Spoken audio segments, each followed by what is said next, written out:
харамсалтай юм хэлэхэд болохоор намайг анх ирдэг жил маш аимшигтай хэрэг болж исэн.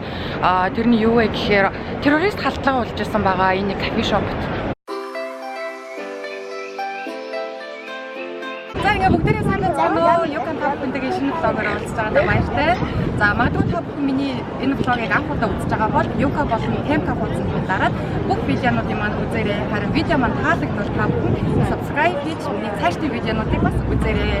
За өнөөдөр ингээд би Монгол дээлтэйгээ Сиднейгийнхэн төвд зогсож байна. За юу хийж байгаа вэ гэхээр өнөөдөр би та бүхэндээ хаана амьдарч байгаа юм? Австрали улсын Сидней хот гэж ямар хот гэдгийг үзүүлэе гэж бодсон юм аа. Та мөн ийм Монгол үндэсний хувцсыг өмссөн байгаа. За энэ хувцс дээл малгай бус маань болохоор нээжээс ирсэн байгаа. Тэгээд ээжийнхээ хувцаар өнөөдөр би гоё Австрали улсын Сидней хотод та бүхэндээ танилцуулахаар бэлдээд байж байна.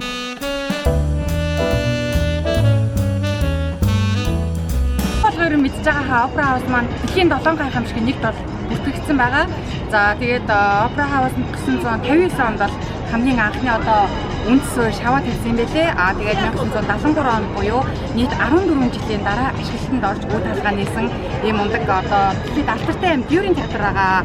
За Опера хаус болохоор жилд ерөнхийдөө 1.5 сая хүн Опера хаусд зочилдог гэдэг судалгаа хийсэн юм байлээ. Энэ нь болохоор мэдээж хэрэг дөөрөө үзэж байгаа хүмүүс янз бүрийн ивент арга хэмжээнд оролцож байгаа хүмүүс болон Опера хаусыг зүгээр эрт сонирхож байгаа зурагч бүгд багтсан тоо юм байлээ. Тэгэхээр маш их хүн үзэж байгаа.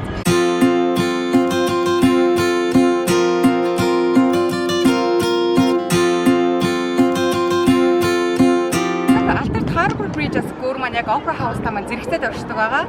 Тэгээд энэ гүүрэн дээгүүр болохоор бас зуулчдыг ингэж нөгөө үзүүлж одоо хэрэг та нар сайн харах юм бол тэр ирмэг дээгүүр нэм нөгөө жижигхэн юм кабин гэх юм уу машинаар явуулж бас юм Сидней хотыг холоосоос харуулдаг юм үйлчлэгээ байдаг. Ерөнхийдөө зуулчдад зориулсан бол маш их олон төрлийн сонирхолтой янз янзын үйлчлэгээнүүд бол Сиднейд маш их байдаг. Одоо чинь гүүрийг хэлэхэд ингээл гүүрэн дээгүүр явах ч юм уу те эсвэл энэ дээрээс арай өсөрөхгүй байгаа гүүрэн дээгүүр зүгээр ингээ явах ч юм уу иймэрхүү ингээд ивент арга хэмжээ ч юм уу жуулчдыг цацрах иймэрхүү үйл ажиллагаанууд бол маш их явагддаг байгаа. За тэгээд Австрали угаасаа төв ус далайгаар хүрээлэгдсэн та нар бүгдээрээ мэдж байгаа. За тэгвэл одоо бас та нар харж байгаа энэ ингээд далайгийн маань нэг хэсэг яг төвдөө. Энэ болохоор аюул сонирхолтой энэ газар хэрвээ ингээд та ингээд машинаар бараг цаг мах ч юм уу те цаг гарan 2 цаг явах газрыг энэчнээс одоо тэр нэг явж байгаа усан онгоцонд суугаад 30-40 минутын зайд тэр газрыг шууд даваад тулчих ийм боломжтой.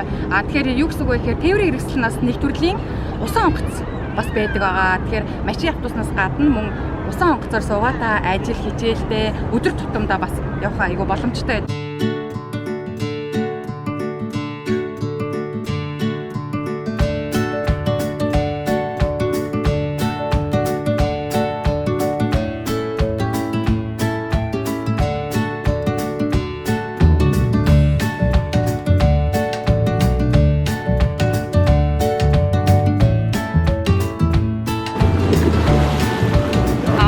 Сиднейд чинь уул өвлийн үйлрэл болж байгаа. Яг манай Монголоос бол яг эсрэг байдаг өвөл зун нь.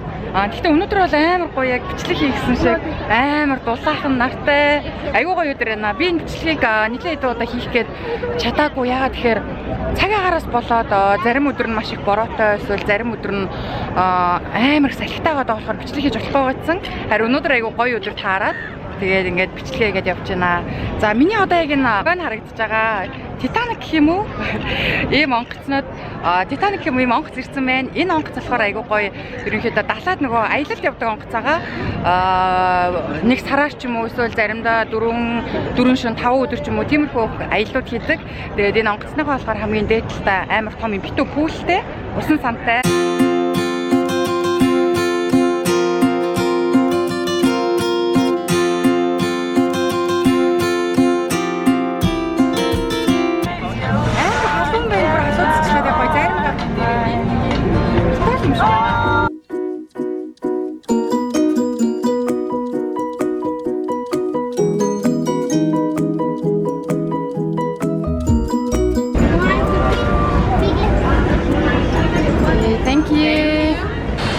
Тайлцлаа ингээ барай явсан. Тэгвэл айгаа халуун байна. Халууцаад байна. Одоо яг басаад хотынхон төвөр алхаа явж байна. Тэгээд Сиднейгийн хотын төв бол ерөнхийдөө айгүй жоохно. Тэгэхээр газар нутгийн хувьд бол амар өргөн тархсан. Тэгээд хаан ч очиод амьдрахад айгүй боломжтой. Ягаад тэгэхээр дэд бүтцэд айгүй сайн хөгжсөн. бүх газар имлэг, дэлгүүр хошоо, одоо хүн хэрэгтэй юу л тэр бүх нь байдаг болохоор заавал хотын төвдөө бөгнөр даах шаардлага байхгүй, хотын төвдөө амьдраад байх шаардлага байхгүй. Айгу амар байдаг. Тэгээд нөгөө Австралийн болохоор ерөнхийдөө уугуул нутгийн иргэд нь болохоор Aboriginal гээд шал өөр хүмүүс байдаг.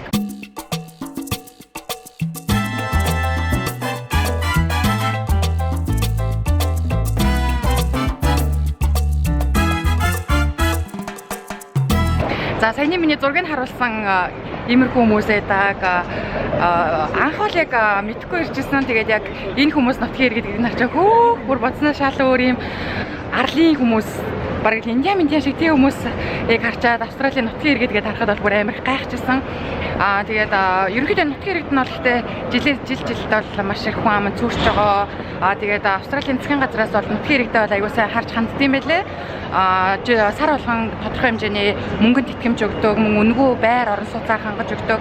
За би ингээд алхасаар хагаад одоо нэг Martin Place гэдэг айгу гоё газар ирж байна. Энэ болохоор ерөнхийдөө маш том худалдааны гудамж гэж бол хэлж болно. Энд болохоор одоо айгу том нэг офисууд, том компаниуд айгу байрладаг. Тийм гудамж байгаа. Тэгээд энд яг нэг харамсалтай юм хэлэхэд болохоор намайг анх ирдэг жил маш аимшигтай хэрэг болж исэн. Тэрний юу вэ гэхээр террорист халдлага болж исэн байгаа энэ кафе шопт. Дараа нь болохоор энэхүү мэдээллийг би сонин дээрээс уншижсэн л та. Тэгэхээр сонин дээрээс уншихад болохоор яг дотор нь байсан хүнээс ярилцлага авсан юм байлээ.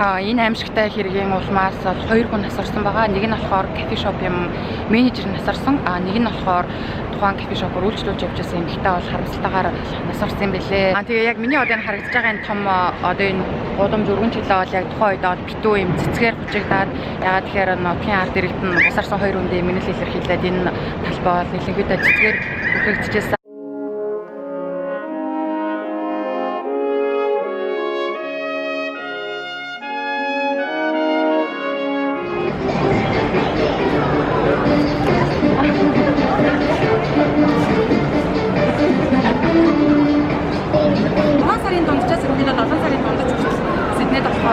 Одоо маш том юм хямдралтай худалдаануудаа явагддаг байгаа. Жилийн эцсийн одоо тайлангийн үеийн хямдрал гээд тийм учраас ерөнхийдөө бараа бүтээгдэхүүнүүд бол 50-70% ч юм уу маш сайн хямдрадаг. Одоо яг үеийн агаа тэрээс эднээд шопинг хийх хүсвэл магадгүй 6-7 сарын үед хэрэг айгу зүгээр та бүхэндээ хэлмээр байна. Ягаад гэхээр энэ тэнд одоо ингээл 50, 60, 70 гээд юм улаан дагуулууд бол маш их.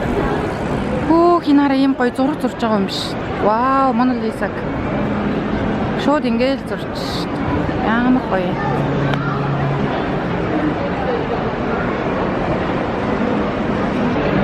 Here we go.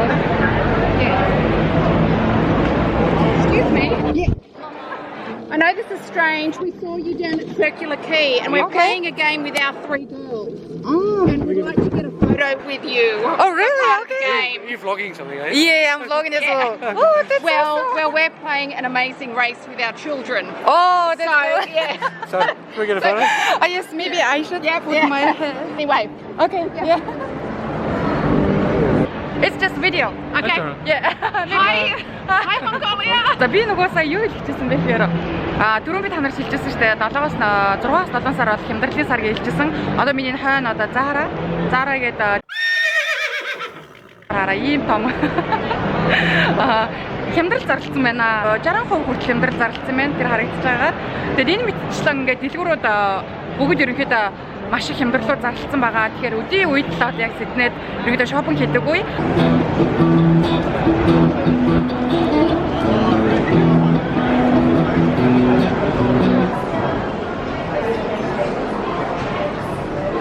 Тэгтээгүй юм хэлээ өндөр мейкап.